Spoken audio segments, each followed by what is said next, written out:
در شهرضا زاده شد، در خانواده‌ای متدین که دغدغه دین و اخلاق در آن پررنگ بود.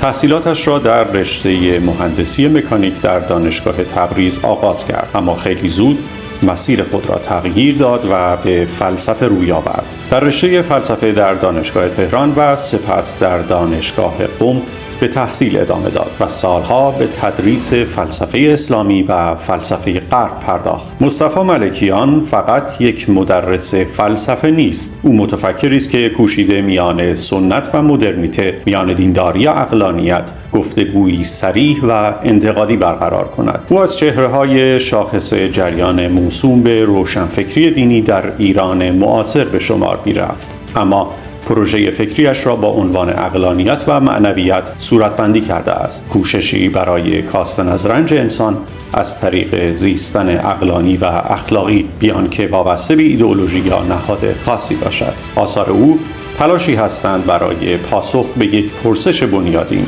چگونه میتوان کمتر رنج برد و کمتر رنجان؟ او بارها تأکید کرده است که تقلیل مرارت مهمترین معیار داوری درباره هر نظام فکری و اخلاقی است. امروز در ناهشیار ایرانی نام مصطفی ملکیان با دعوت به صداقت فکری، خدایینی اخلاقی و زیستنی مسئولانه گره خورده است.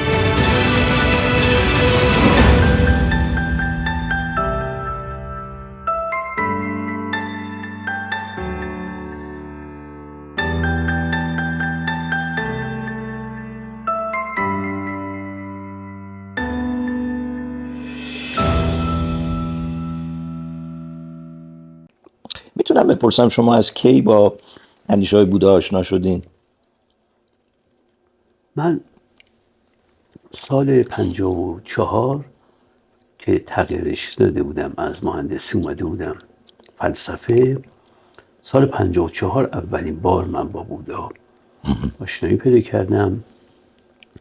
یعنی در کتابخانه دانشکده کتابی دیدم تحت عنوان فروغ خاور که یکی از اساتید دانشگاه اصفهان نزدیک 60 سال 70 سال پیش نوشته بود. این رو خوندم و اول بار بود که با بودا آشنایی پیدا می‌کردم. سال 54 بود که الان دقیقاً میشه 50 سال. بله 50 سال. و خیلی از همون اول مجذوب بودا شدم. البته به عنوان یک روان درمانگر من هیچ کدام از این شخصیت ها رو به عنوان بنیانگذار دین و مذهب نمیپذیرم. و تو اندیشه شما داستان رنج انسان و کاهش رنج خیلی نقش محوری داره. بله. درسته؟ بله دقیقاً همینطور. بله. و از همین منظر شما بله. نگاه میکنید به این. بله به بودا واقعا از همون اول به چشم یک روان درمانگر بسیار جدی و عمیق هنوز هم معتقدم که روان درمانگر بزرگی است بودا. بله. اما از یک سطح به بالاتر دیگه برای عموم مخاطبان سودمند نیست. اون دیگه یک استعداد خاصی میخواد. خودتونم پرکتیس کردید فکر کنم. بله بله. میتونم بپرسم چی رو پرکتیس کردین؟ من خب ویپاسانا که شما یعنی پیش آقای نوظهور رفتین؟ من قبل از آقای نوظهور آقای گلایلی در ایران یادتون میاد که آقای گلایلی رو میشناسم. بودن. بله. من با ایشون دوستی خیلی صمیم دارم. خیلی مرد نیکیه. خیلی. بله میشناسمشون. و من پیش ایشون اول دوره دیدم و بعد رفتم هند. در یکی از دوره هایی که من هند بودم ایشون هم آقای نوظهور هم چه سالی شما پیش آقای گلایلی دوره رو دیدیم فکر کنم؟ مثلا 85 اینا بود؟ نه زودتر بود. 82 گمان کنم 2 بود. که دیگه بعد وزارت اطلاعات جمع کرد بساط اینها رو. زمان احمدی نژاد جمع کردن. بله. من اصلا اونجا بودم جمع کردن. اومدن. وسط دوره نیروی انتظامی اومد. البته اون لحظه جمع نکردن ولی دوره که تموم شد دیگه اینا کاسه کوزه‌شون رو جمع کردن ان شاءالله. بله. بعد یکی از سفرهایی که رفته بودم مرکز در هند.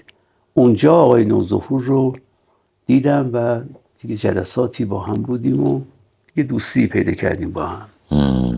بله، ولی من خودم زیر نظر آقای نوظهور هیچ وقت ننشسته بودم. نه. بله. ولی اونجا دیدمشون و دیگه با هم دوستی پیدا کردیم. چند تا؟ یه دونه در روزه نشستید؟ نه خیر، من 3 دوره در هند، 2 دوره در ایران و 1 دوره در کانادا. یعنی 6 تا در روز نشستید؟ بله. این دوره هم چند سال پیش رفته بودم دیدن دخترم کانادا. اونجا به من گفت که اون استادی که در ونکوور تدریس میکنه، این من صحبت کردم درباره شما با او و میخواست شما رو ببینه. اون وقت من رفتم دیدن. ایرانی بود؟ نه خیر. رفتم دیدن ایشون. آلمانی تبار کانادایی بود. بله بله. بعد گفت که من دوره ای الان میخوام شروع کنم. منم رفتم پیش ایشونم 1 دوره دیدم. بعد نشستم. خب پس شما خیلی سابقه دارید. بله. من از خیلی دیر وقت پیش TM میکردم. TM هم شما رفتین؟ بله بله. پیش طهوری اینا؟ بله بله. منم اونجا بودم. بله بله. و TM میکردم و واقعیتش اینه که دیگه از وقتی ویپاسانا رو شروع کردم TM رو هنوز هم انجام میدم البته TM، ولی دیگه TM رو اونقدر روش دقت ندارم که بگم حالا حتما ترک نشه. وگرنه چرا من سال هاست، من از سال فکر میکنم 67 من TM میکنم. بعدم خب میدونید دیگه TM 600 تا رندومایز کنترل ترایال راجبش انجام شده. ویپاسانا 2-3 تا پژوهش بیشتر راجبش انجام نشده چون خب سخته برای 10 روز پژوهش کردن دیگه. بله خیلی کار کردن بر TM. بله خیلی. منظورم کار آزمایشگاهیه. بله بله. لابراتواری. شما الان هم TM تمرین میکنین هم ویپاسانا؟ بله. و از شما چه پنهان یوگا هم میکنم. خیلی عالیه. بله خیلی عالیه. یوگا هم میکنم. یوگا مدتش تقریبا 7 سال بیشتر نیست. تمام این روش هایی که خود حضرت عالی که خب بر من جذاب شد که خودتونم واقعا اینا رو پرکتیس کردید، تمام اینا روش های غیر ارتباطی هن. یعنی تمرکز مصطفی روی مصطفی و احساس میکنم این با این نکته‌ای هم که اخیراً شما فرمودید بعضی از همکارای ما هم به مذاقشون خوش نیومده، این که خودکاوی در درجه اول اهمیته تا اینکه کسی بخواد وارد یه رابطه شفا بخش بشه. یا اگر نمیدونم شما منو تصحیح کنید، این جمله بودا حالا یا منسوب به بودا که یک جزیره تنها بشو و تمام پیوندهات رو بگسل و روی خودت متمرکز باش، هر روشی که دنبال کردید غیر ارتباطی بوده. درسته؟ بله بله. من گمان کنم که مایندفولنس یک کم از این حالت فاصله میگیره و به گفته شما ارتباطی تر میشه، مخصوصا در بعضی از روایت ها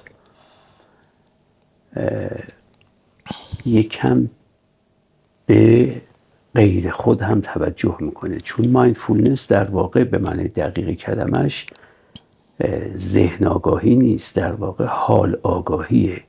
یعنی به حال توجه داشته باشه، اما از آنچه که در درون است یا در بیرون. درست میفرمایید. یک کم این نقیصه داره در مایندفولنس، در واقع برطرف میشه. اینو یه نقیصه میبینید؟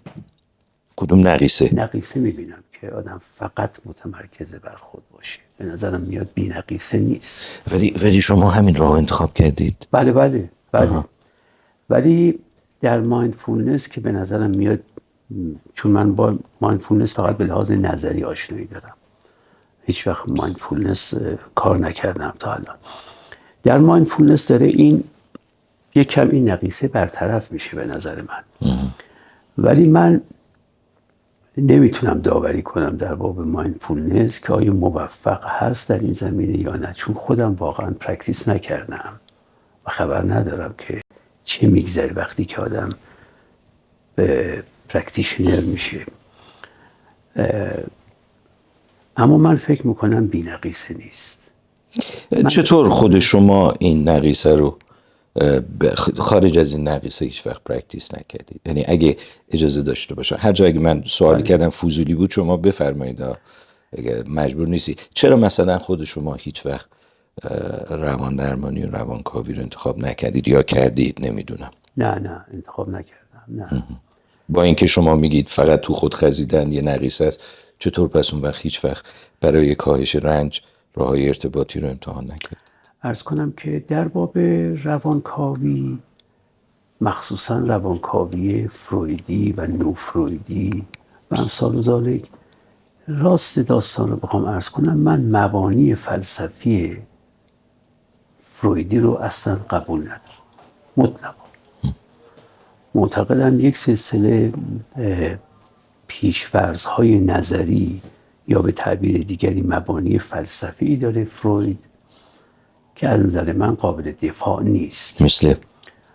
و مثل همین که شما ضمیر به تعبیری ناخودآگاهتون، مؤلفه هاش و اونهایی که عناصر سازاش هستند همین چیزی باشه که فروید میگه، نه اینکه روان ناخودآگاه رو قبول ندارم اما اینکه محتویات این روان ناخودآگاه این باشه به نظرم میاد قابل دفاع نیست. یا مبنای فلسفی دیگه رو قبول ندارم. من نمیتونم بپذیرم که تجارب دوران کودکی تا این حد سایه افکن بشه بر همه شخصیت و منش من در سالهای آینده. یک نوع جبر روانشناختی به نظر من در فروید هست که انگار اگر من در اون دوران کودکی با تجاربی و فعل و انفعالاتی و کنش و واکنش های مواجه شده باشم، اینا اهمیتشون تعیین کننده است. من اهمیت تعیین کننده اون تجارب رو به لحاظ فلسفی باز نمیتونم بپذیرم. اما اینکه این فقط در باب البته روانکاوی، حالا چه فرویدی چه نوفرویدی، اما در باب بقیه راست قضیه من خودم خیلی علاقه‌مندم به این که روان درمانگری کار بکنم. اما نمیدونم سوء ظن دارم، نمیدونم دیر باورم. معتقدم کسانی که میشناسم که میتونستم بهشون رجوع بکنم، اینا اون قوت را که آدم بتونه بهشون اعتماد بکنه رو ندارن. من واقعا آقای دکتر، البته اینا درس پس میدن، خواهش میکنم. من واقعا معتقدم که کسی که فقط تکست بوک ها و هند بوک های روانشناسی رو خونده، این هرگز روانشناس نمیشه.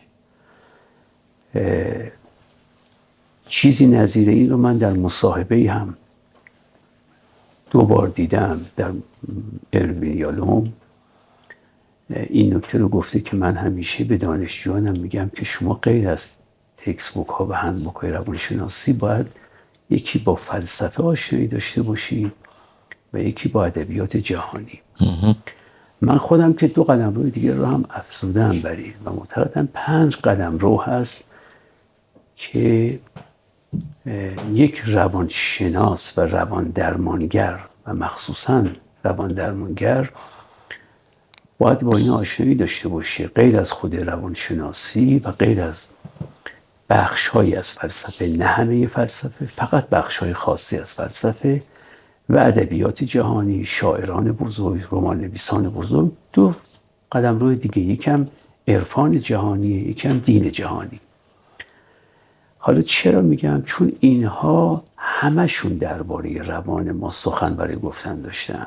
نمیخوام بگم همه سخنانشون باید پذیرفت، اصلا خود این سخنان گاهی با هم ناسازگاری دارن، حالا چه از مقوله تناقض، چه از مقوله تضاد، چه از مقوله تعارض، چه از مقوله تضاهم، بالاخره ناسازگاری های مختلف دارن با هم، بنابراین طبعا نمیشه با هم جمعشون کرد. ولی به هر حال نمیتونم من بپذیرم که این عارفان بزرگ یا بنیانگذاران ادیان و مذاهب یا الهیدانان بزرگی مثل اگوستین، مثل توماس آکوینی، نمیتونم بپذیرم که اینها یاوه میگفتن، دیوانه بودند و بالاخره اینا درباره انسان، درباره ذهن انسان، درباره روان انسان، درباره ساحات مختلف وجود انسان مداقه کردن. من نمیتونم یک سره، یعنی من نوعی البته، نمیتونم یک سره بگم من تمام میراث اونها رو میذارم کنار و فقط میپردازم به آنچه اعضای دپارتمان های روانشناسی در دنیا یا تدریس کردن یا نوشتن. اصلا نمیتونم بپذیرم. و از این جهت من خیلی ارزش قائلم برای ویلیام جیمز، که به نظر من آخرین کسی بود که در روانشناسی که خیلی توجه کرد به آنچه که دیگران هم درباره روان آدمی گفتند. و حالا بر این اساس کوتاه کنم سخنم رو، بر این اساس من واقعا دوست دارم که با روان درمانگری کار بکنم، چون خودم رو شدیداً محتاج میبینم. اما روان درمانگری که این اوصاف رو داشته باشه و من بتونم هم اعتماد کنم به سازوکاری که پیشنهاد میکنه برای من و هم ببینم که چیزهایی بلده که اون چیزها مطلقا در حیطه آگاهی من نبوده، برای من یک چیز جدید داشته. چون اگر چیزی باشه که خودم میدونم که دیگه تأثیری در من نداره، چون خودم میدونستم و با این همه هنوز حال خوب ندارم، هنوز حال خوش ندارم.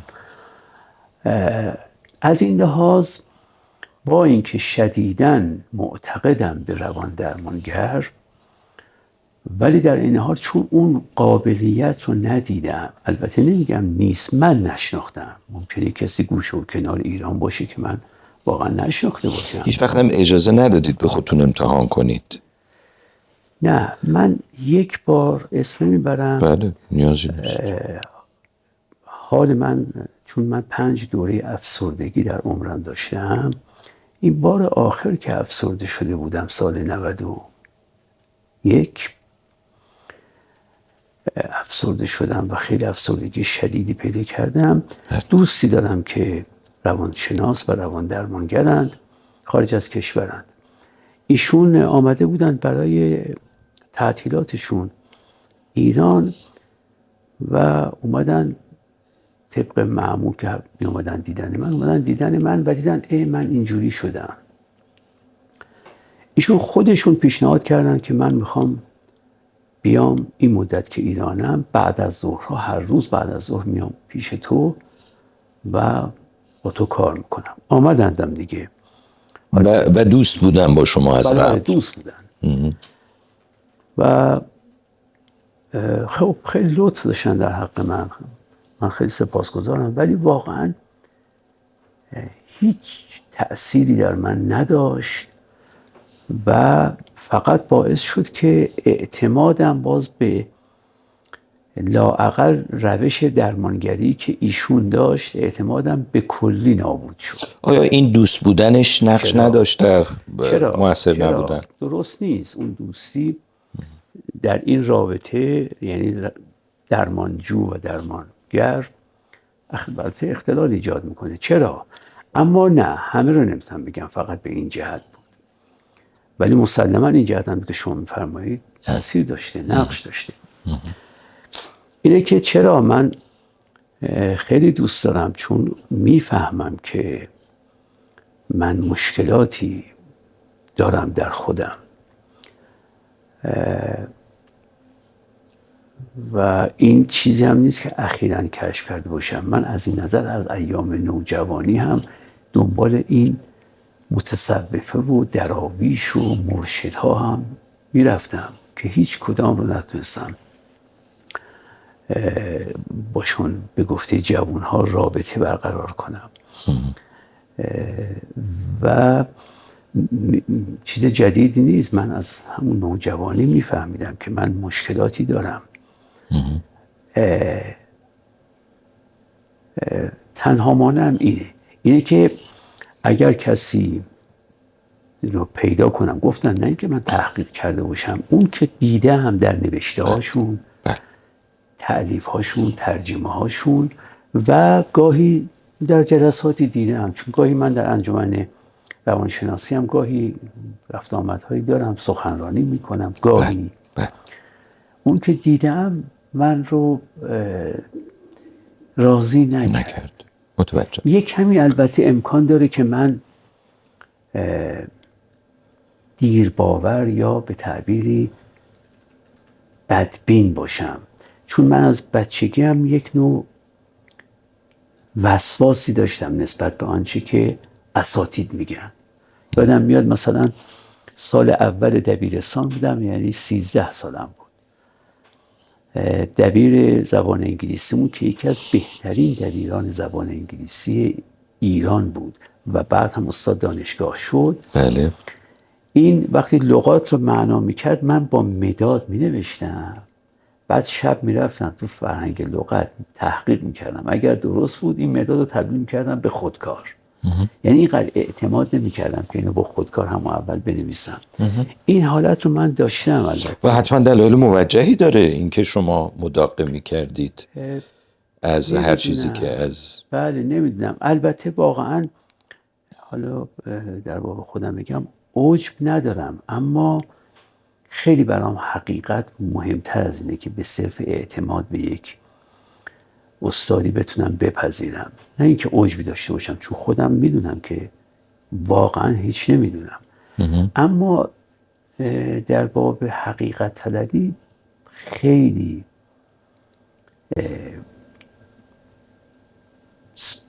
سعیم، خیلی جدیم و بنابراین نمیتونم زندگی شما اینو نشون داده. بله. نمیتونم بپذیرم. با اینکه تقریبا میتونم بگم آقای دکتر هر چیزی که منتشر میشه رو حتما تبرق میکنم. اون وقت اگه دیدم که با تبرق دیدم جدی کار، که حتما یک بار باز از نو میخونم، حتی 2 بار، حتی 3 بار. اینجور نیست که بگم به این جهت هیچ کتابی رو نمیخونم، و نه، کاملا پذیرام و خیلی میخونم، اما در این حال نتونستم متاسفانه، وگرنه خیلی خیلی دوست دارم از بعضی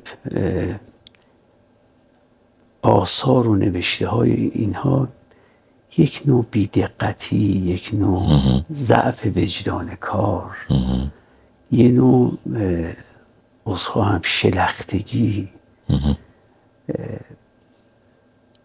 آثار کیا؟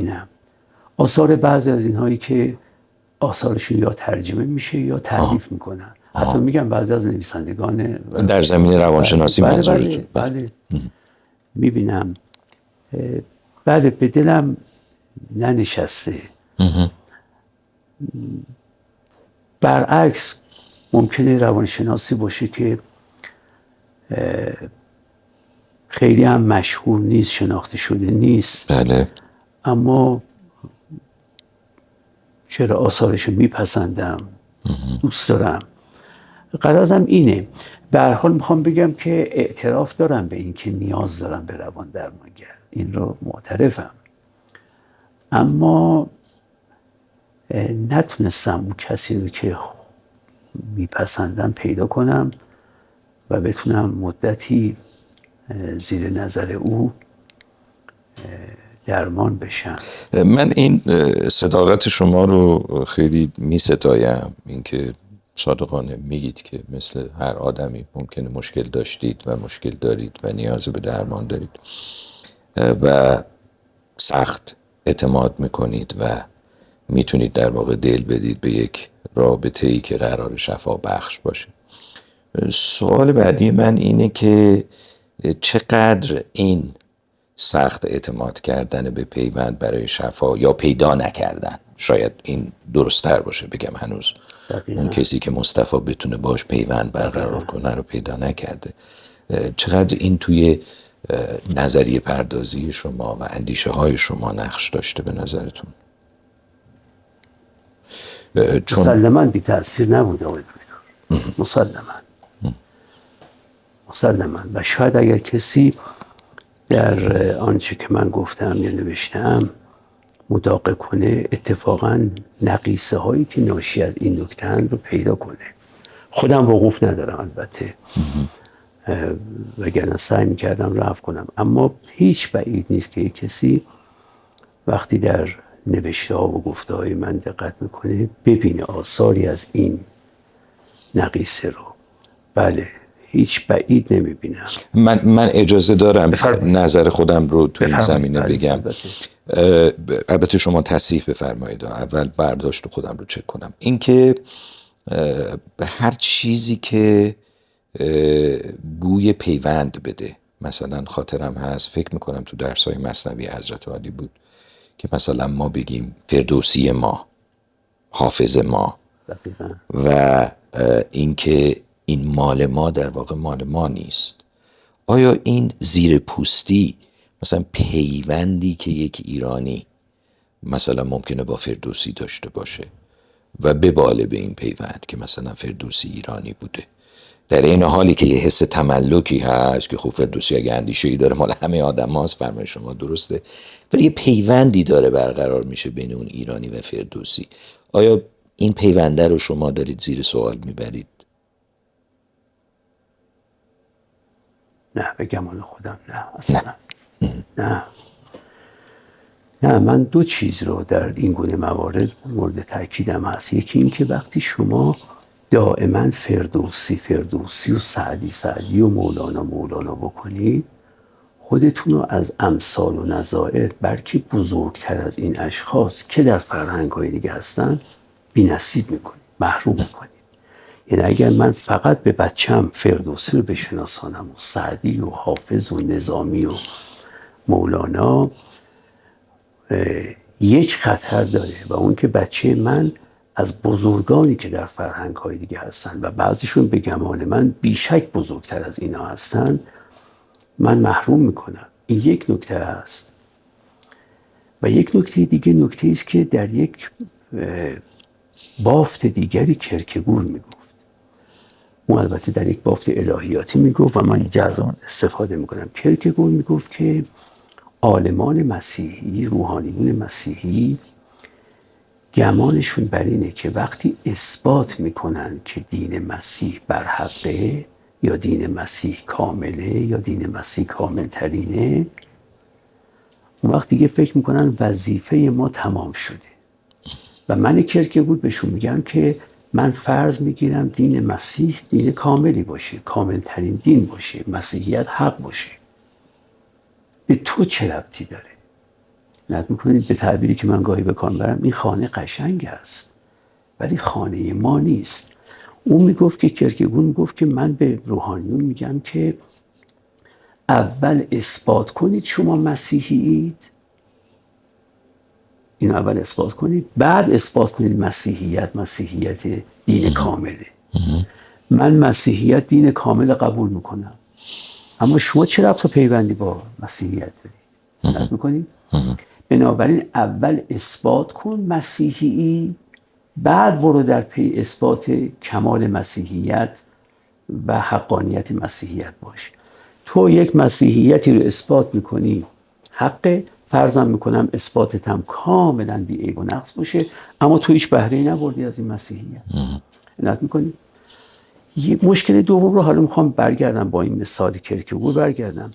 ببینید وقتی من اثبات میکنم که فردوسی بزرگترین مثلا شاعر حماسی جهان مثلا، فرض میکنم موفق باشم، فرض میکنم در اینم موفق باشم که مولانا رو اثبات کنم که بزرگترین عارفان سرای جهانه. اون وقت فکر میکنم وقتی انجام گرفت دیگه خب پس من خوبم. با اینکه خب حالا تو چه ربطی به این فردوسی داری؟ تو چه ربطی به این حافظ داری؟ از برتری فردوسی در حماس سرایی یا از برتری مولانا در عرض میکنم که عارفان سرایی یا از برتری سعدی در عاشقان سرایی به تو چه رسیده؟ تو خودت را در واقع محروم میکنی به خاطر اینکه فکر میکنی همین که این فردوسی مال ماست پس این دیگه کفایت میکنه و بنابراین تو دیگه از فردوسی هیچ بهره‌ای نمیداری. یعنی اون چیزی که حضرت علی اخطار میدید بهش که کاملا هم من باش همدلم، نوعی تعصبه که در واقع من رو نابینا میکنه نسبت به منابع دیگه معرفت که من میتونم داشته باشم. این یک. و دوم این که حالا فرضاً که منابع دیگر هم صرف نظرش بکنی، منابع فرهنگی دیگه، خب حالا تو از سعدی صرف این که اثبات کردی بزرگترین عاشقان سرای جهانه، تو چی عائد خودت میشه؟ تو بهره‌ای برده ای از سعدی؟ تو بهره‌ای برده ای از فردوسی؟ داستان اینه، ما نه از حماسه فردوسی بهره‌ای برده ایم، هیچ کدام شخصیت حماسی جدی نداریم، نه از عاشقان سرایی ها ما هیچ کدام اون عاشق واقعی نشده ایم، نه از عرفان مولانا چیزی عایدمون شده. من میخوام بگم تو اگر اینقدر برای این ارزش قائلی، یه ربط و نسبتی بین خودت و اینا برقرار کن. اون پیونده چی؟ نیست. اون پیونده چی؟ فقط یک نوع دوست داشتن عاطفی. و اون دوست داشتن به نظرتون مهم نیست؟ نه. و در قوام هویت من نقش داره یا نداره؟ دوست داشتن مهمه. اما کافی اصلا و ابدا نیست. ما اینو کافی میدونیم. من یک نمونه خیلی خوب بر شما بگم. 80 میلیون الان ایران جمعیت داره. آیا 1000 نفر از این 80 میلیون به نظر شما از اول تا آخر شاهنامه رو خوندن؟ نه. نخوندن. درست. یعنی ما از 80 میلیون جمعیتمون بیشک من معتقدم 1000 نفر از اول تا آخر شاهنامه رو نخوندن. این توقع واقع بینانه‌ایه که ما بخوایم 80 میلیون بخونن شاهنامه رو. اگر واقع بینانه نیست پس بالیدن تو به فردوسی بالیدن به کیه؟ بالیدن به کسی که اصلا نمیدونی چی گفته؟ بالیدن به کسی که اصلا یک صفحه شعرش رو نمیتونی بخونی. داری به چی میبالی؟ به یک امر موهوم داری میبالی. نه اینکه فردوسی موهومه ها، نه، میدونم برای تو یک موجود موهومه، چون تو اصلا یک صفحه شاهنامه فردوسی رو بی غلط نمیتونی تلفظ کنی.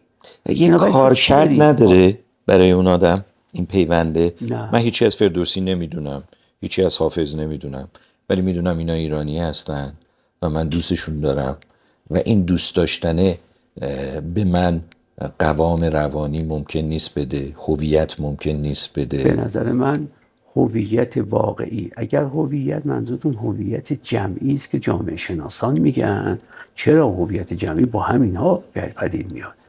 اما اگر هویت واقعی است که روانشناس و انسان شناس میگه، اون پرسونال آیدنتیتی من، اون هویت شخصی من، اون فقط با آنچه من میدانم و با آنچه میکنم معنا پیدا میکنه، نه با چیزهایی که عرض میکنم که دیگران در کتابهاشون نوشتن ولی من نه میدانم چه نوشتن و نه به دانسته هام عمل میکنم. اون هویت جمعیه چی؟ به نظرتون مهم هست یا نه؟ اون هویت جمعی مسائل فوائدی داره، هزینه هایی هم داره. البته میشه توضیح بدید؟ همینه که یک نوع همبستگی من با آقای دکتر و با خانم دکتر و با خانم پیدا میکنم. این یک همبستگی خودش که یک از فواید مهمشه. یکی از هزینه های مهمش هم اینه که من نوعی عجب گروهی پیدا میکنم، نوعی خودشیفتگی گروهی پیدا میکنم و فکر میکنم چون فردوسی از آن ما بوده، ما یک موجودات عجیب و غریب و یا برتری است. مثلا نه، این عجب گروهی یکی از بزرگترین هزینه هایی است که هویت گروهی برای ما فراهم میاره به نظر من. و ما این عجب گروهی رو داریم. وقتی میگیم هنر نزد ایرانیان است و بس، دیگه این عجب گروهی و عجب گروهی هم کمتر از عجب فردی ضرر نمیزنه. ما نباید فکر بکنیم فقط خودشیفتگی فردی که ضرر به ما میزنه، خودشیفتگی گروهی هم به ما ضرر میزنه. حتی بالاتر از این شیفتگی نوعی هم به ما ضرر میزنه که نوع انسان ها خودشونو از گوزن ها و نمیدونم از خرگوش ها برتر بدونن. اینم حتی به من ضرر میزنه. اما حالا من از این صرف نظر میکنم و میگم خودشیفتگی گروهی کم خطرتر از خودشیفتگی فردی نیست. یه وقت من میبینم که مثلا فرض شما میبینید که من مثال میزنم، میبینید که من مصطفی خودشیفتگی فردی ندارم، یعنی خیلی متواضعم، اما به محض اینکه به یکی از مقدسات دین و مذهب من یا یکی از مقدسات ملت من یک کسی کوچکترین نقدی بکنه، میبینید یه حمیتی و غیرتی نشون میدم. خب این خودشیفتگی گروهیه، ولی تو خودشیفتگی فردی نداری. به ما اینکه یک ایندیویدوالی، اما به ما اینکه ممبری، عضوی در گروه مسلمانان جهان، خب الان خودشیفتگی تو داری. یعنی اون ممبرشیپ تو، اون عضویت تو برای تو اوج آورده، نه ایندیویدوالیته تو. اون شد خودشیفتگی فردی. من اینو کم نمیبینم. شما ببینید چو ایران نباشد تن من مباد، بدین بوم و بر زنده یک تن نباد. یعنی چه؟ یعنی اگر ایران نباشه، اصلا انسانی زنده نباشه، من ککم نمیگزه. این کاملا خلاف انسانیته. یعنی چه چو ایران نباشد تن من همون مباد، خودشیفتگی جمعیه که میفرمایید دیگه. زنده یک تن مباد. اصلا تمام ارزشی که ما قائلی برای انسان‌های گوشت و پوست و خونداری است که دارن زندگی میکنن. حالا اگه ایران نباشه، من اصلا میخوام هیچ چیز نباشه. من گمان میکنم اینها هم آثار نظری منفی داره، هم آثار عملی منفی داره. ولی به هر حال آنچه که شما فرمودید، البته دیگران هم به من فرموده بودن، ولی من فکر میکنم که کمی جدی‌تر باید بود در زندگی. من راستش عنصر جدیت رو کم میبینم واقعا. یعنی میبینم استاد دانشگاه، اگر من یه دانشجوی خیلی تیزی باشم سر کلاسش بنشینم، میبینم این 1.5 ساعت که باید درس میگفت به عنوان مثلا یک درس 2 واحدی، میبینم تقریبا هیچ چیز جدی توش گفته نشده. یعنی یک کم خاطرات نقل کردن و یک کم به این دانشجو گفتن که خب تو هفته قبل کجا بودی؟ میگه رشت بودم. خب هوای رشت چجوره؟ و یه مقدارم اینو، یه مقدارم عرض کنم که نالیدن از این که این چه وضعیه و کاش نریم دنبال درس و بحث و الان اگر بنگاه معاملاتی کار میکردیم فلان بود. و خوب که میفشورید میبینید واقعا به اندازه 5 دقیقه این استاد چیزی برای دانشجوش نگفته. این فارغ از هر عیب و نقص دیگری یک عیب و نقص رو نشون میده، و اون که تو تدریس رو جدی نمیگیری. خب همینطور که تدریس رو من جدی نمیگیرم، نوشتنم رو هم جدی نمیگیرم، ترجمه‌ام رو هم جدی نمیگیرم، سخنرانی رو هم جدی نمیگیرم، مشورتی هم که میدم جدی نمیگیرم، و همه چیز یک نوع سرهم بندی شدن درش وجود داره. من اگر بخوام درکم رو از فرمایش حضرت عالی چک بکنم، آقای ملکیان خیلی طرفدار اینه که ایرانی ها زندگیشون رو جدی بگیرن و خودشون و فرهنگشون رو بشناسن و صرف این تعلق خاطره به این فرهنگ، به فردوسی، به حافظ، به اسطوره های مملکت کافی نیست. مهم اینه که اینها واکاوی بشه، شناخته بشه و این شناخت هم محدود به اینا نباشه، با فرهنگ های دیگه شناخته بشه و مقایسه بشه. گویی شما رسالت خودتون رو در یک، دارم سوال میپرسم، در یک پیوند آگاهانه با خصیصه های فرهنگی و هویتی خودمون دنبال میکنید و اینو ضروری میدونید. نه با شماست. من یکی از شهرستان‌های کشورمون یک انجمن بزرگی داره به نام انجمن فردوسی شناسی. اسم میبرم. چند سال پیش دعوت کردن از من که درباره فردوسی تو تو انجمنشون سخنرانی کنم. بله. انجمن خیلی بزرگی. من رفتم در باب نظام اخلاقی فردوسی که نظام اخلاقی فردوسی چیه سخنرانی کردم. بعد از اینکه سخنرانی تمام شد نزدیک فکر میکنم 250 تا نشسته بودن. اینا همه اعجاب میکردن که آقا اینا از کجای شاهنامه اینا چیشون در اومده هم اومده بود که خب حالا من همه اشعار رو براشون زیراکس گرفتم و بهشون دادم. خب ببینید من واقعا آقای دکتر میگم آخه چجور شما تو انجمن فردوسی شناسی و دارید هم از فردوسی و نمایشنامه بر اساس داستانهای شاهنامه تنظیم میکنید ولی براتون قرابت داره این ابیات. خب معلومه این ابیات رو نخونده اید دیگه، معلومه شاهنامه رو نخونده اید، وگرنه چجوری ابیات شما ندیدید در شاهنامه؟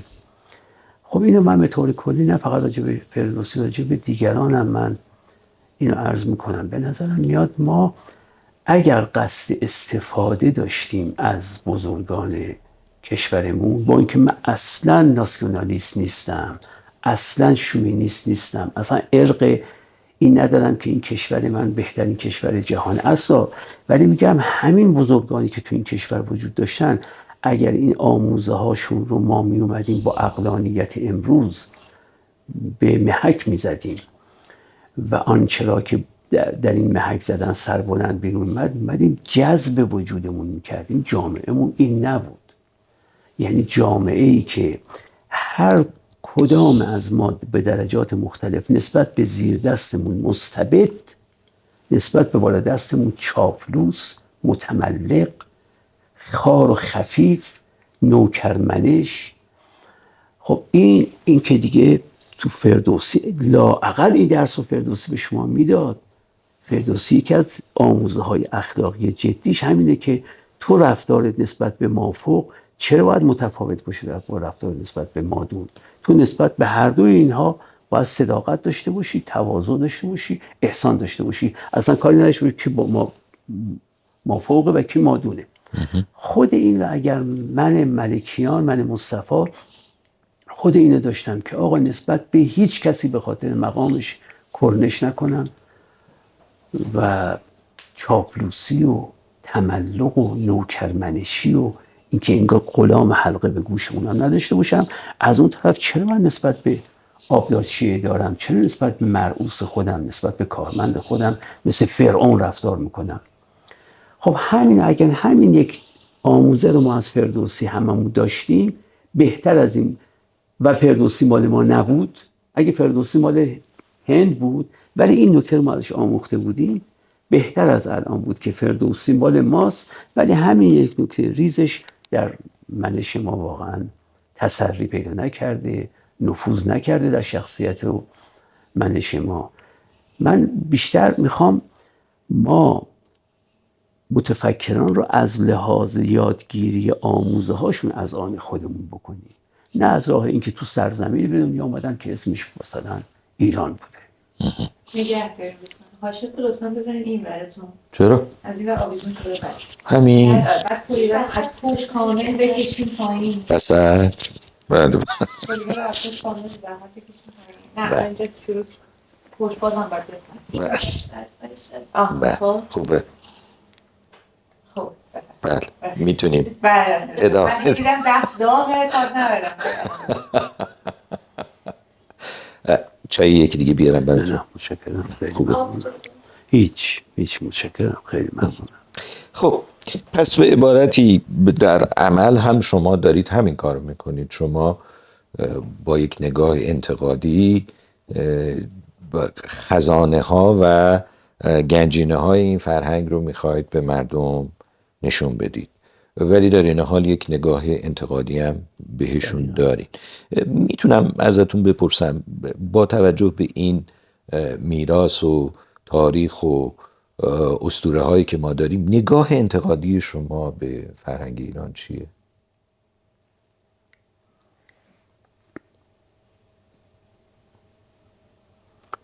چه اشکالاتی توش میبینید؟ ببینید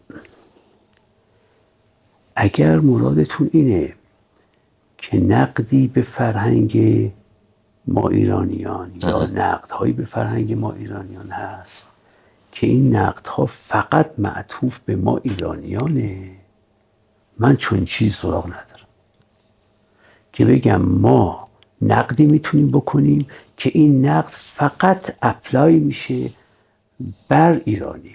یعنی دیگه هیچ ملت دیگری، هیچ قوم و قبیله دیگری این رو ندارن. نه،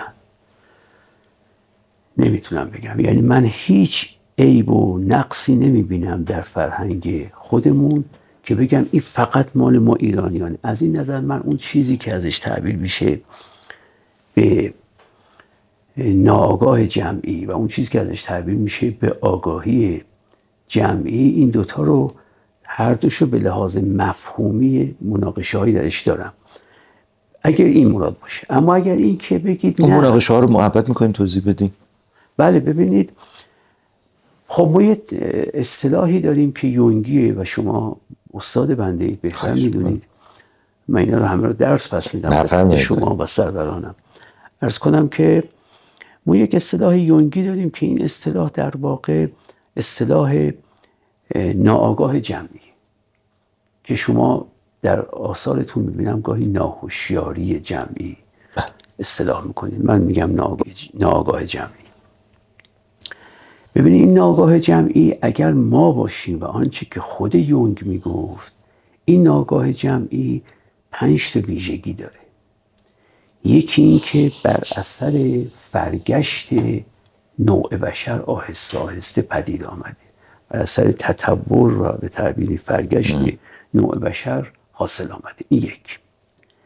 دوم این که از طریق ارث و وراثت از نسلی به نسل بعد به صورت وراثت ژنتیک در واقع انتقال پیدا میکنه. سوم این که فراشخصیه. این نیست که در من باشه در یکی دیگه نباشه، در یکی دیگه باشه در من نباشه. فراشخصیه.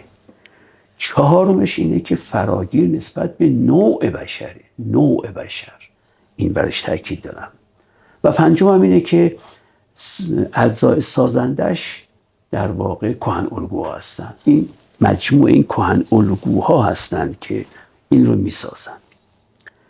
خب اگر ما مرادمون این باشه ناآگاه جمعی، این ناآگاه جمعی مال نوع بشره، نه مال ایرانیان باشه هندی ها نداشته باشن، هندی ها داشته باشن، ایرانی ها داشته باشن. یعنی اگر من اصطلاح یونگ رو فقط به کار برم، من فقط به استناد آثار خود یونگ عرض میکنم. او میگفت این ناآگاه جمعی وصف نوع بشره، نه اینکه در یک کشور باشه در یک کشور نباشه. ولی فرهنگ رنگ‌آمیزیش میکنه دیگه. بله. حالا عرض میکنم این اگه باشه، اینو که دیگه من نمیتونم بگم که ناآگاه جمعی ایرانی، ناآگاه جمعی هندی، ناآگاه جمعی ژاپنی نمیتونم بگم. ناآگاه جمعی یک امری است به تعبیر او به اون سپشی در واقع به اون نوع کار داره. نوع انسان ها همشون این آرکتایپ ها رو دارن، همشون این کهن الگوها رو دارن، اختصاص نداره به جایی و جای دیگه. اگر این باشه که دیگه اصلا ایرانی و غیر ایرانی ندارن، اینا مشترک در میان همه انسان ها. اما یه مفهوم دیگری داریم تحت مفهوم آگاهی جمعی که گاهی هم بهش میگن ذهن جمعی، گاهی هم بهش میگن ذهن مردمی در واقع. بله. اون یک آگاهی یا یک روحیه، حالا بعضی میگن آگاهیه، بعضی میگن یک روحیه است. میگیم آگاهی یا روحیه که این در یک گروه از انسان ها وجود داره که این گروه میتونه گروه ملی باشه که اینجا دیگه ایرانی میشه بگیم. در یک گروه وجود داره، گروه ملی، گروه دینی و مذهبی، گروه نژادی، هرچی. بنابراین یک آگاهی یا یک روحیه است که حالا باز خود آگاهی هم بدونیم یا روحیه بدونیم باز فرق میکنه، که در یک گروهی وجود داره و اعضاء، یعنی این نیست که در این عضو باشه در اون عضو نباشه، در اون عضو باشه در این عضو نباشه، نه، فراعضوی وجود داره در این و این مشخص میکنه این گروه را از سایر گروه ها، تمیز میده این گروه رو از سایر گروه ها. و میگه که این در این گروه هست، در اون گروه ها نیست. اگر اینو بگیم، این آگاهی جمعی رو بگیم، خب بله میشه گفت آگاهی جمعی ایرانی هم داریم، فرهنگ وابسته میشه. بله. اما در اینجا وقتی بیایم بگیم تا میگیم که آگاهی یا روحیه، برمیگرده به درون. رفتار بیرونی نتیجه روحیه درونیه و بنابراین وقتی بخوایم یه همچین چیز رو در ایرانیان مثلا تشخیص بدیم، پس باید در درون ایرانیان یا باوری تشخیص بدیم که اختصاص به ایرانیان داره، یا احساس و عاطفه‌ای تشخیص بدیم که اختصاص به ایرانیان داره، و یا خواسته‌ای تشخیص بدیم که اختصاص به ایرانیان داره. چون وقتی میگیم روحیه کل منتال استیتس ما شامل میشه و منتال استیتس های ما همین ها هستن که گفتم دیگه، باورهای ما هستن، احساسات و عواطف ما هستن و خواسته های ما هستن. خب حالا اگر اینو بخوایم بگیم، این دومیه را وقت باید بتونیم یک باور لااقل یک احساس و عاطفه، لااقل یک خواسته پیدا کنیم که این فقط در ایرانی ها هست و در غیر ایرانی ها نیست، این یک، و دوم در همه ایرانی ها هست. این دو تا نکته است. یکی این که حتما اگه در من ایرانی هست، در خانمم که ایرانیان هست، در شما هم که ایرانی هستید هست، در هممون هست. این یک نکته. نکته دوم که در غیر ایرانیان نیست، وگرنه دیگه نمیتونیم بگیم این آگاهی جمعی ایرانیه، باید بگیم آگاهی جمعی ایرانی و هندی و ژاپنی با همه. من هرچی میگردم نمییابم یک باوری که در ما ایرانیان در هممون باشه و در هیچ ایرانی، در هیچ غیر ایرانی نباشه. یا یک احساس عاطفه اینجوری یا یک خاصه اینجوری. بله، من در ایرانیان فقط یک چیز میبینم و اونم آداب و رسوم ایرانی با آداب و رسوم بقیه جهان. البته فهم کن. خب این همون روحیه؟ نه، این روحیه نیست، این آداب و رسوم، یعنی به بیرون ربط داره. ولی خود حضرت علی فرمودید، ببخشید، خود حضرت علی فرمودید این بیرون تجلی درونه دیگه. نه، اینو میخوام بگم این که ما 13 به در داریم، این که ما عید نوروز داریم و اینو دیگه غیر ایرانیان ندارن، این یک آداب و رسوم، یک رفتار بیرونیه. خب این رفتار بیرونی ما داریم، درسته؟ اما آیا میتونیم از این رفتار بیرونی نتیجه بگیریم که پس معلوم میشه ما در درون یه باور خاصی داریم، یا یک احساس و عاطفه خاصی داریم، یا یک خواسته خاصی داریم که این باعث شده که 13 به درمون در کنار طبیعت باشه و عید نوروز داشته باشیم؟ یا خدمت رو عرض کنم نمیتونم اونو پیداش کنم. میفهمم که این آداب و رسوم این فرق میکنه ها، این آداب و رسوم در غیر ایرانیان نیست، اما اینم نمیتونم بگم که این ناشی از کدام باور ما ایرانیانه، ناشی از کدام احساس و عاطفه ما ایرانیانه، یا ناشی از کدام خواسته ما ایرانیانه. و چه جمعی رو میبینم ما شب یلدا داریم با عید نوروز. اینا چه چیز مشترکی در درون من هست که هم باعث شب یلدا، مراسم شب یلداست، و هم عید نوروز، و هم 13 به در، و هم مهرگان. اینا رو البته میبینم. اما از این آداب و رسوم که بگذریم، بگم که مثلا یک اخلاقی هست که اخلاقیاتی در ایرانیان هست که در غیر ایرانیان نیست. مثلا من خیلی نقاد کسانی مثل دکتر سریع القلمم که یک سلسله ویژگی هایی به ایرانیان نسبت میدن. حالا غیر از این که این ویژگی ها خیلی ویژگی های منفیه، یعنی یک از یک منفی تره، به اونش هم کار ندارم، و بعد میخوان بگن این ویژگی ها مال ما ایرانیانه. من میگم شما میگید چاپلوسی ما ایرانیان میکنیم، مگه غیر ایرانی چاپلوسی نمیکنن؟ ما اهمال کاریم، مگه غیر ایرانیان اهمال کار نیستن؟ من از همه کسانی که بحث روح ملت ها رو طرح میکنن، روحیه ملت ها رو طرح میکنن، که حتما شما در این زمین خیلی بهتر از من کتاب خونده اید، که میگن آقا آلمانی ها روحیه‌شون اینه، ایرانی ها روحیه‌شون اینه، فرانسوی ها روحیه‌شون اینه. من به لحاظ روش شناختی اشکال میبینم در این. میگم این که شما میگید آلمانی ها این ویژگی رو دارن، باید دو تا مقید به دو نکته باشید. یکی این که باید همه آلمانی ها داشته باشه، یک. دوم باید غیر آلمانی ها نداشته باشن، وگرنه دیگه نباید بگید این روحیه آلمانیه، باید بگید روحیه چند تا قوم از جمله آلمانی ها. بنابراین وقتی بحث آگاهی جمعی، ناآگاه جمعی رو که گفتم اصلا قابل اپلای کردن به یه گروه خاصی نیست چون به نوع بشر مربوط میشه. اما اگه این بحث غیر یونگی رو پیش بکشیم که بحث آگاهی جمعیه، اونم من میبینم یه چیزی وجود نداره. بنابراین من میگم که اون کسانی که در باب روح ملت ها سخن میگن، یا تو میاد که سالها پیش در سالهای قبل از انقلاب کتابی به زبان فارسی ترجمه شد، روح ملت ها، که آقای احمد آرام ترجمه کردن. بعد مرحوم مهندس بازرگان بله. یک چیزی هم برای ایران، چون ایران رو نویسنده بحث سازگاری رو نگفته بود، اومدن دو سازگاری ایران نوشتن. من اصلا اینا به نظر میاد به لحاظ روشی همش نادرسته. تو برای این که بتونی این ادعا رو بکنی باید چیزی نشون بدی، چه از مقوله باور، چه از مقوله احساس و عاطفه، چه از مقوله خواسته، که در همه ما ایرانی‌ها باشه ها بلا استثنا، و بعدم در غیر ما ایرانی‌ها نباشه. اینو یک شو بگید که من بگم. زمانی که مثلا فرض کنید الان توی این اتاق یه ژاپنی وارد بشه، یا یه امریکایی وارد بشه، اروپایی وارد بشه، یه تمایزهایی میبینیم و میبینیم آدم ها میتونن تشخیص بدن مثلا رفتار این ژاپنی فرق داره با رفتار ایرانیه.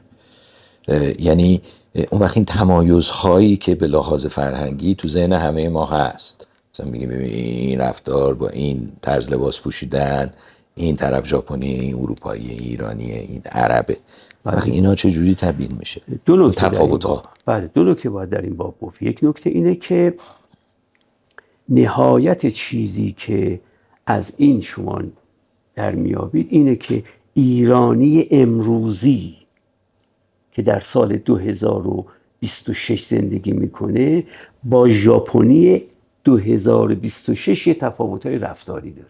درست.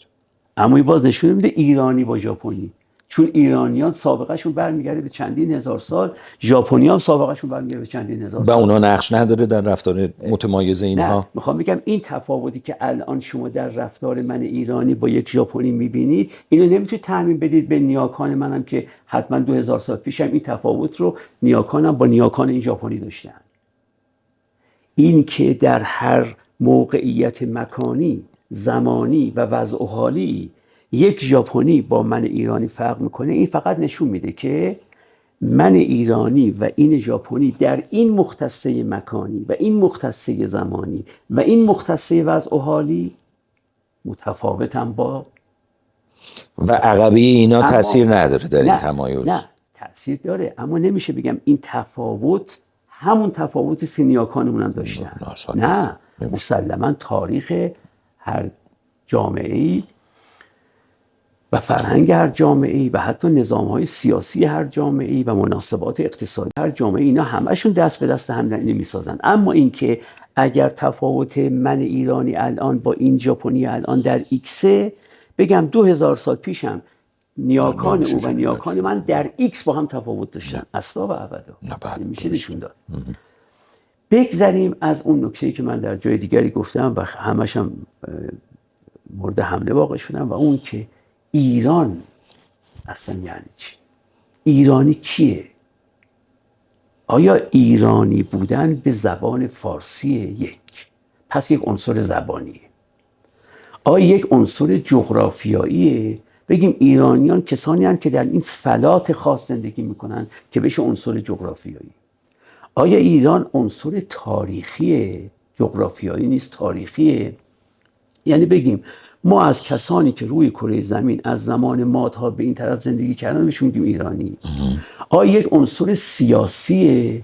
بگیم نه، اینایی که الان در مرز جمهوری اسلامی زندگی میکنن به اینا ما میگیم ایرانی، اونایی که در افغانستانن، در تاجیکستانن ایرانی نیستن. آیا یک عنصر سیاسیه یا یک عنصر فرهنگیه؟ من اصلا نمیدونم وقتی ما میگیم ایرانی تمایز ایرانی از غیر ایرانی به چیه؟ اگر ما به ابهامش البته اکتفا میکنیم، ما معمولا به ابهامش میگیم ما ایرانی ها، معمولا در ذهنمون فعلا ایرانی هایی است که دارن در داخل مرزهای جمهوری اسلامی زندگی میکنن. اما همه اینها بی مبناست. یعنی میخوام این عرض بکنم که هویت ایرانی هویت زبانی، جغرافیایی. اگه همه اینا باشه، با هم قابل جمع نیست. خب اگه به مصداق اون فامیلی ریزمبلنسی که ویتکنشتاین میگه، یعنی کاملا جامع و مانع نیستن ولی یه جاهای مشترکن، یه جایی تمایز دارن، ولی خب همین فامیلی ریزمبلنس رو در واقع در نظر بگیریم. کدوم باشه؟ خب فامیلی ریزمبلنس باید حتما یک چند تا عنصر باشه که بعضیشون این دو تا داشته باشن، بعضیشون اون دو تا رو داشته باشن، بعضیشون این سه تا رو داشته باشن. طبق این مصداق خب اینا چیان که مثلا یکیش به قول شما زبانه، بگی هر که ایرانی باید یکی از اینا رو داشته باشه. درسته؟ خب من اینا رو مشخص بکنید، چون فامیلی ریزمبلنسی که ویتکنشتاین میگفت که ان تا ویژگی رو در نظر بگیرید، حالا هر کسی میخواید بگید ایکس از این ان تا ویژگی دو تاشو داشته باشه و یکی سه تا. فرما شما درسته. خب حالا من میگم اینو تعیین کنید. این مؤلفه ها رو تعیین کنیم که اینا چیان که هر که بخواد ایرانی باشه کافیه 2 تا 3 تا 2 تا از اینا رو داشته باشه. به نظر شما قابل توصیف نیست این مشخصه؟ قابل توصیف نیست. این به این معناست که میخوام این عرض بکنم که ما این که مثل زبان فارسی، شما زبان فارسی وقتی میگی آیا زبان فارسی الان رو زبان فارسی میدونید؟ اگه اینو میدونید من به شما اطلاع بدم که با خودتون بهتر از من میدونید که ما 1000 سال پیش این زبان فارسی الان نداشتیم. حالا آیا زبان فارسی همین الان هم آیا لرها رو زبانشون فارسی اگه بدونیم، خب شما میدونید که اگه لرها لری با شما صحبت بکنن شما نمیفهمید. آیا زبان تبریز زبان مردمی رو که در اصفهان صحبت میکنن میگی اصفهانی، اینا میگی زبان کدوم زبان میگی؟ خب اگه من یه مثال، ببخشید چون خیلی نکات مهمی رو دارید اشاره میکنید، مثلا شاید به لحاظ ریشه شناسی بشه شباهت هایی رو، مثلا کردها به خواهر نمیگن خواهر، میگن خواهر، یه همچین چیزی. من به عنوان یه تهرانی وقتی اینو میشنوم برام نامعنوسه، ولی به لحاظ ریشه شناسی میبینم یه ریشه مشترکی دارن. آیا نمیتونیم بگیم زبان ما، زبان افغانی ها، زبان تاجیک ها، زبان لرد ها، کرد ها یه شباهت هایی دارن که همون فامیلی ریزمبلنس هست؟ اگر دکتر دنبال این ریشه ها رفتی، اون وقت زبان ما با زبان هندی ها چون هر دوش از سانسکریته مشترک بازی نکات اشتراکی. کجا وایسیم بگیم نه هیچ مرز مشخصی نمیتونیم درست کنیم؟ درسته نداریم. بنابراین من فکر میکنم که نمیخوام از این جهت اثبات و نفی بکنم و نه، میخوام بگم سخنانی که بر این اساس میگه نه قابل قبول نه قابل رده. توجه میکنید؟ هر چه در این باب گفته بشه قابل قبول نیست، قابل رد هم نیست. چون تا فهم نکنیم مدعا رو نمیتونیم قبول کنیم نه رد کنیم و من فهم مدعا اصلا نمیکنم.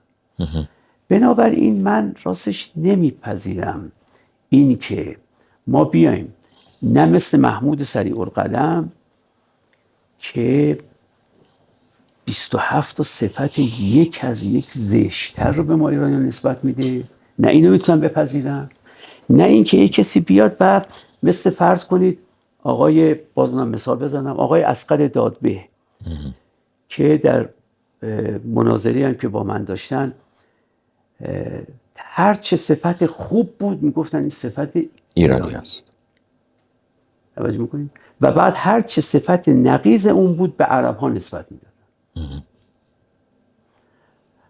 اینم نمیتونم بپذیرم. نه به جهت این که یا بدم میاد که چرا صفات بد به ایرانی نسبت میدید یا بدم میاد که چرا صفات خوب نسبت میدید. چرا اصلا سخنی میگید که قابل تحقیق نیست؟ چرا؟ چون من نمیفهم وقتی میگید ایرانی این ویژگی داره، کی رو میگید این ویژگی داره؟ نگاه میکنید تمام خیانت هایی که ایرانیان کردن رو ایرانیان کردن. درسته؟ تمام تنبلی هایی که ایرانیان کردن، تمام فرصت ناشناسی های ایرانیان کردن. اما در این حال در میان همین ایرانی ها فرصت شناس هم وجود داره، در میان همین ایرانی ها سائی و کوچه هم وجود داره، در میان همین آدم ها خادم هم وجود داره.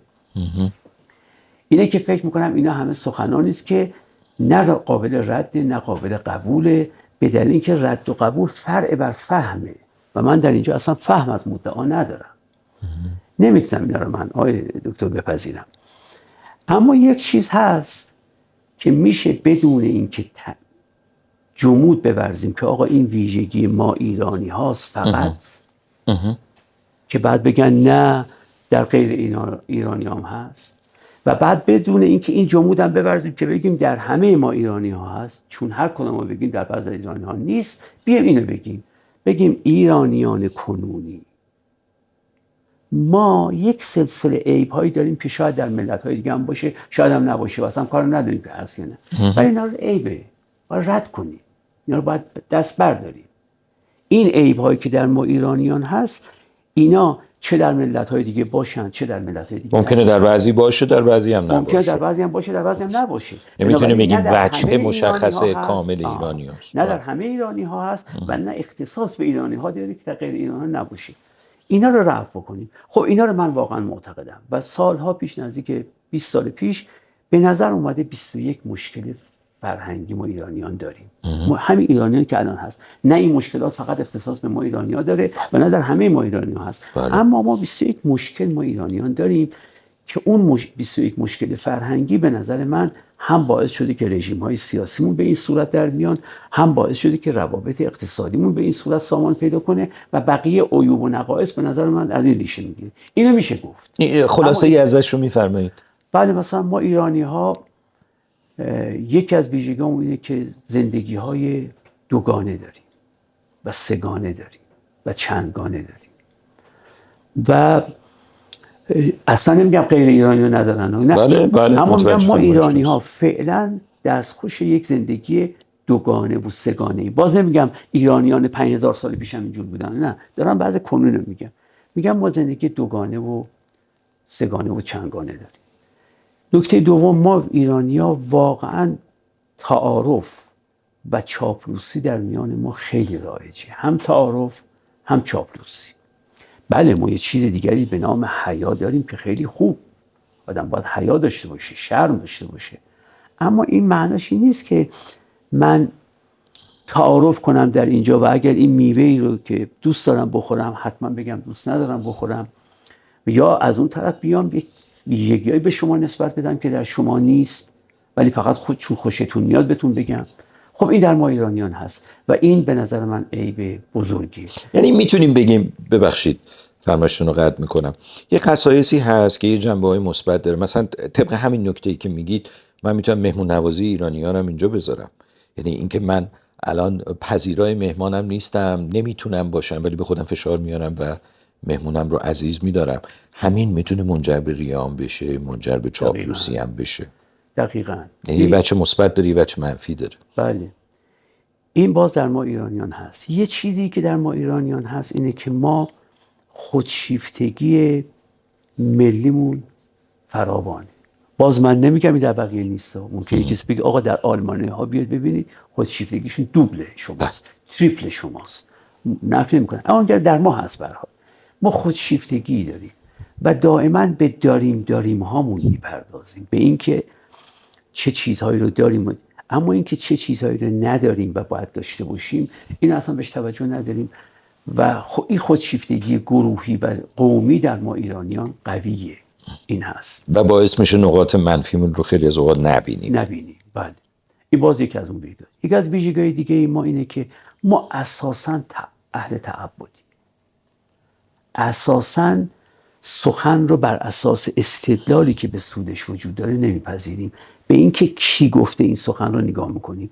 اون وقت میگن که آقا اینو پروفسور گفته، تا میگن پروفسور گفته میگیم پس دیگه باید بپذیریم. اگه گفتن آیت الله العظمی گفته میگیم چون آیت الله العظمی گفته باید بپذیریم. ما اساساً این که سخن رو رشته ارتباطش رو با گوینده قطع بکنیم و بعد بگیم این سخن خودش چه هنری داره، یعنی چه هنری داره، یعنی چه استدلالی خودش داره به همراه خودش، اینو نداریم. و بنابراین طرفدار مصدق باور نمیکنه که مصدق خطا کرده باشه، طرفدار کاشانی هم باور نمیکنه که کاشانی خطا کرده باشه، چون سخن مصدق، اگه سخن مصدق حتما پذیرفتنی و از نظر این شخص سخن کاشانی چون سخن کاشانیه، نه حب و بغض ها دیگه. بله، خب این معنیش اینه که اصلا نمیتونیم سخن مصدق رو ارتباطش رو با مصدق ببریم، ببینیم خود این سخن چقدر قرائن و امارات به سودش وجود داره، چقدر شواهد به سودش وجود داره، بیانیه این سخن چیه. اون وقت اینه که یکی از بزرگترین، به گمان من، یکی از بزرگترین علل عقب ماندگی که ما ایرانیان داریم اینه که مصدقیمون میگه هر چه مصدق گفت درسته و هر چه رقیب مصدق گفت یعنی کاشانی نادرسته. طرفدار کاشانیمون هم همینو میگه هر چه کاشانی گفت درسته و هر چه مصدق گفت نادرسته. و این باعث میشه که ما بدون اینکه بدانیم چرا خودمون رو تجزیه میکنیم، یعنی برآیند نیروهامون میشه صفر. چون اگه مصدقی رو از این طرف بکشن و کاشانی ها از این طرف بکشن، برآیندش میشه چی در واقع؟ برآیند فیزیکیش، برآیند جبریش میشه صفر. یعنی تفکر انتقادی فرهنگ ما توش نقص وجود داره. و این بزرگترین عامل قطبی شدن یک جامعه است. ببینید من اگر بگم که من روی هم رفته بیشتر طرفدار آقای مصدقم تا آقای کاشانی، اما در عین حال سخنان مصدقم بعضیاشو میتونم نقد بکنم، از اون طرف بعضی از سخنان کاشانی که رقیب مصدقم هست رو قبول میکنم. اینجا اصلا قطبیتی پیش نمیاد و ما همیشه این قطبیت رو داریم. یعنی اون داستانی که قدما بگفتن حیدری نعمتی واقعا یه واقعیتی است که در ما هست. لااقل در این چند قرن اخیر ما اینو داریم که همه جا حیدری ان فقط و متنفر از نعمتی ها ان و متنفر از حیدری ها. شما الان هم ببینید، الان هم همینطوره. هیچ کس نمیتونه باور کنه که یکی از مقامات جمهوری اسلامی راست گفته باشه و یکی از دشمنانش دروغ گفته باشه. از اون طرف هم هیچ کس نمیتونه باور کنه که یکی از مقامات جمهوری اسلامی دروغ گفته باشه و دشمنش راست گفته باشه. یک نوع استقطاب به گفته غربی‌ها، یک پولارایز شده جامعه ما. به صورت عرض کنم که قطبیت در اومده. خب این هم یک ویژگی است که ناشی از تعبد ماست. تعبد یعنی این که من سخن تو را چون سخن توست بلا دلیل میپذیرم، یا سخن تو را چون سخن توست بلا دلیل نمیپذیرم. نمیتونیم بگیم تعبد و سرکشی عاملشه، چون تعبد اون روی سکش میشه سرکشی و ما تو سرکشی هم ریشه‌هاشو تو جامعه در واقع سرکشی هم تعبد منفیه، تعبد سلبیه. یه تعبد ایجابی و مثبت داریم، یه تعبد سلبی و منفی داریم. خب چرا این هم میشه گفت در ما ایرانیان وجود داره. این باز یک نکته دیگری که در ما ایرانیان هست اینه که ما ایرانیان علی رغم این که مجموعه ضرب المثل هم یک مجموعه پر از تناقضه، ولی به تمام اینها عند اللزوم و عند الاقتضا توسل پیدا میکنه. من واقعا به وقتی سالها پیش در دولت دوم آقای خاتمی، من اون وقت مشاور جهاد دانشگاهی کشور بودم. وقت دولت آقای خاتمی در سال دوم یا سوم دولت دوم اومدن به جهاد دانشگاهی گفتن که آقا 3 تا طرح ملی بدید که ما تصویب کنیم و بودجهشو بهتون شما بدیم و انجام بدید.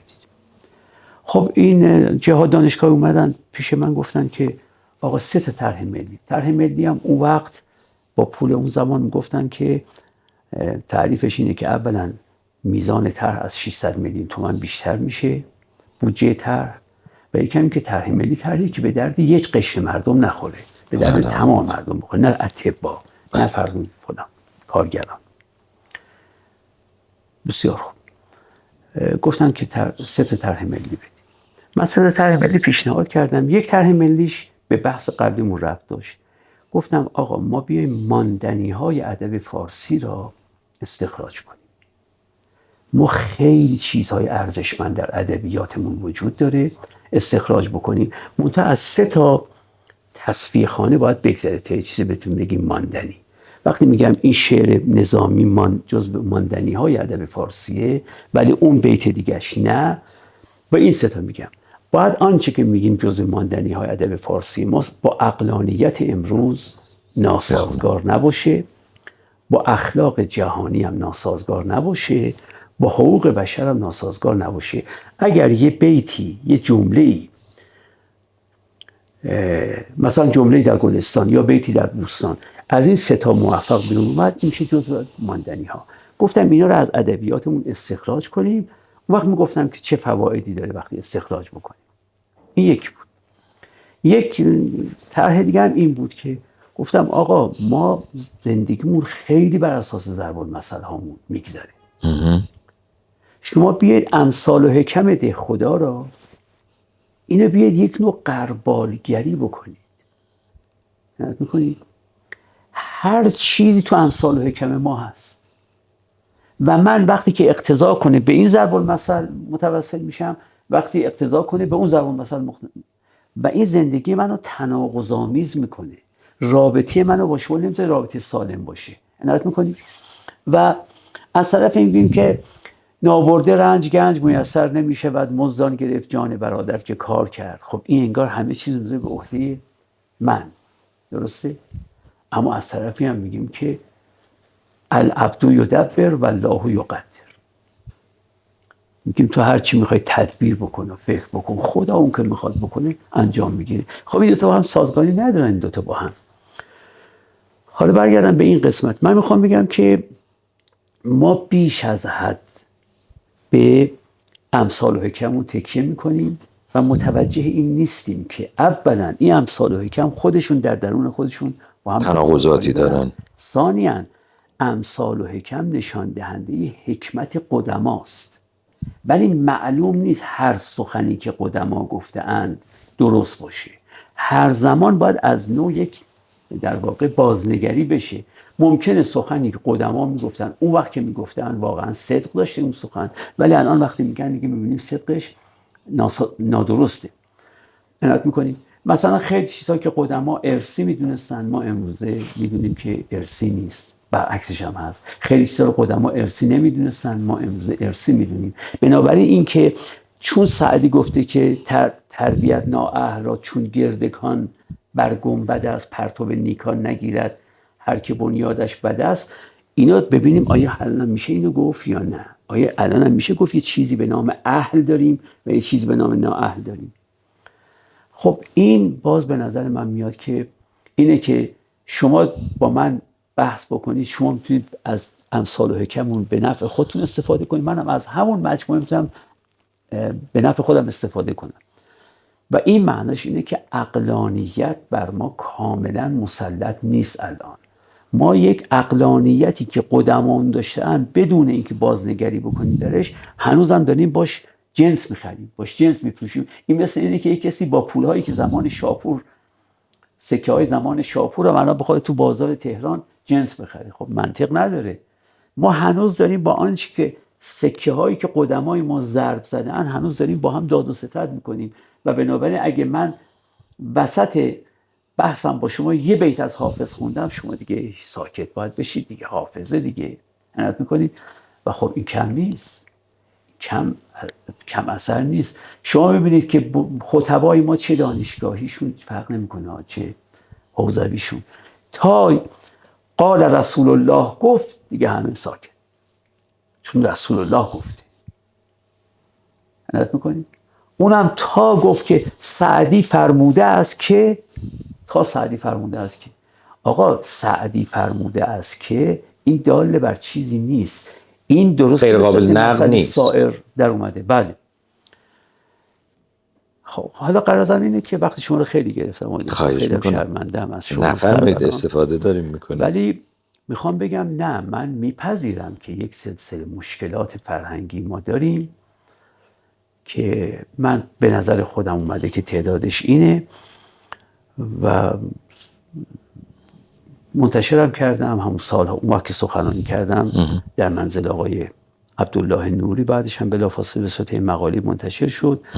ممکنه شما موافق باشید، مخالف باشید، اون مهم نیست، ولی مهم اینه که ادعایی نکردم که همه ما ایرانی ها داریم این ویژگی رو و ادعا نکردم غیر ایرانی ها این ویژگی رو ندارن. اینا میشه گفت و این به نظر من کار خوبی آقای دکتر اگه انجام بگیره که ما بگیم آنچه که ما الان ویژگی‌هایی که ما داریم خیلیاش خودش خاکستر نشین کرده ما رو، خودش ما رو بیچاره کرده و اینا بازشناسی بشه و اینو باید بازشناسی بشه. این کار به نظر من خیلی مهمیه. ولی دیگه نه میگیم مختصات ما ایرانیانه، نه مختص ما ایرانیان نیست. هر ملتی باید برای خودش این کار رو انجام بده. ما موظفیم برای خودمون این کار رو انجام بدیم. و خود شما با این شناسایی این 21 سعی کردید که چنین بله. خدمت فرهنگی رو انجام بدید. بدم خدمت یک کسی استادی مثل شما ممکنه خیلی از اینا خواهش نپذیره ها، اشکال نداره. اما میگم این که ما مهم اینه که این روش باب بشه داریم خوبه که مورد بررسی قرار بگیره و اونایش که معلوم میشه که بله در میان ما رواجش از یه حدی بیشتره و استثناهایی هستند که اینو ندارن، وقتی این معلوم شد به درمانش بپردازیم. خب بعضی از اینا یک سلسله دیدگاه‌های فلسفی هستند که ما داریم، بعضی از اینا یک سلسله خصوصیات روانشناختی هستند، روانشناختی اجتماعی، بعضیشون خصوصیات جامعه شناختی هستند که باز ما داریم، بعضی ویژگی‌های تاریخی هستند که ما داریم، قابل تفکیک هم از این لحاظ از هم هستند. ولی به هر حال بله ما داریم اینا رو. بله. به هر حال نکات خیلی مهمی رو فرمودید، هم تذکرات خوبی رو به کاری که و پروژه‌ای که من الان دارم انجام میدم دادید. اول از اون این که شما میگید روح جمعی و آگاهی جمعی، در واقع منظور ما از ناهوشیاری ایرانی همینه. منتها واژه ناهوشیاری خورده من فنی به کار بردم اینجا، ولی غرض ما هم همین نکته‌ای که حضرت عالی میفرمایید.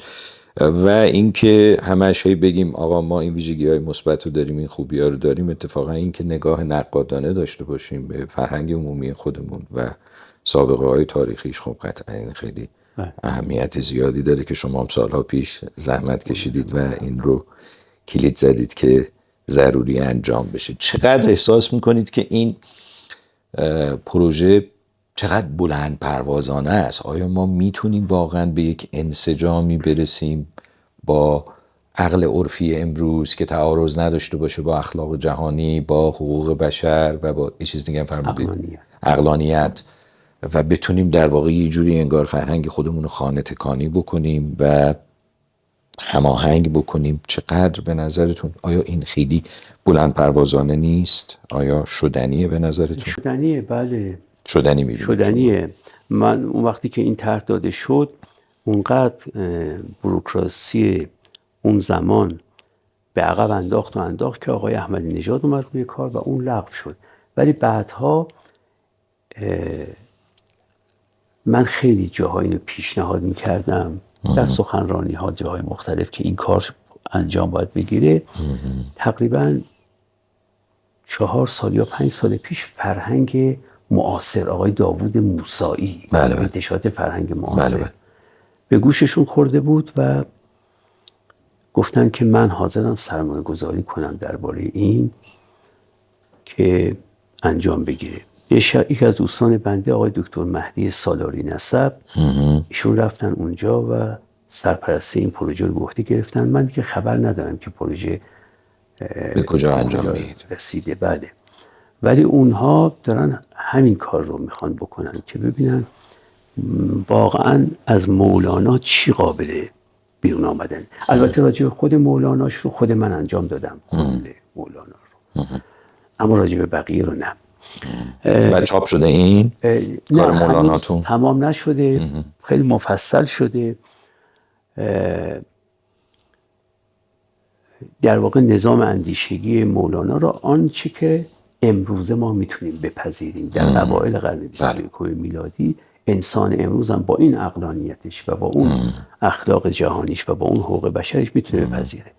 بله اونها دارن کار میکنن، اما راست داستان دیگه خبر ندارم که به کجا رسیده دیگه.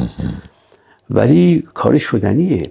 چون ما اون مشاهیر ادبی کشورمون نشون که سخنی برای گفتن دارند و میارزه که ما وقت صرفشون بکنیم، تعداد 80 تا ادیبند. حالا غالبا شاعرن، بعضی هم نثر نویسن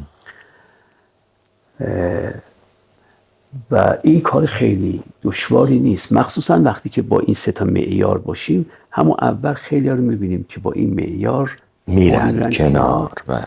آنچه باقی میمونه البته چیز بسیار با ارزشیه، ولی حجمش و کمیتش نسبت به حجم و کمیت کل ادب ما کمه، اما عوضش به لحاظ کیفی طبیعتاً چون زمان عوض شده، فرهنگ بله، عوض شده و دقیقاً. حجمش کم خواهد بود. بسیار عالی، خیلی استفاده کردم از فرمایش شما.